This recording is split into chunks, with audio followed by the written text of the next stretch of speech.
লবণে 7 বার আয়াতুল কুরসি পড়ে ফু দিয়ে খান, ফলাফল নিজ চোখে দেখুন। আয়াতুল কুরসি হচ্ছে পবিত্র কোরআনুল কারীমের ভিতরে যত আয়াত রয়েছে সকল আয়াতের ভিতরে সর্বশ্রেষ্ঠ আয়াত হচ্ছে আয়াতুল কুরসি। লবণের ভিতরে অল্প কিছু লবণ নেবেন, এরপরে আপনি সকালবেলা আয়াতুল কুরসি 7 বার পরে সেই লবণে ফু দিবেন।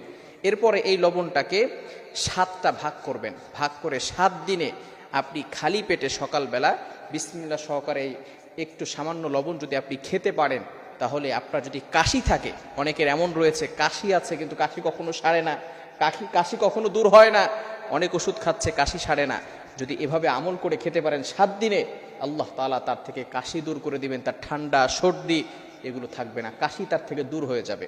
তবে অবশ্যই খেয়াল করতে হবে, বিশেষ করে যারা ডায়াবেটিসের রোগী আছেন, প্রেশারের রোগী আছেন, তাদের জন্য এটা নয়। লবণ উপকারী জিনিস, আবার ক্ষতিও রয়েছে। প্রত্যেকটা জিনিসের ভিতরে উপকার রয়েছে, ক্ষতিও রয়েছে।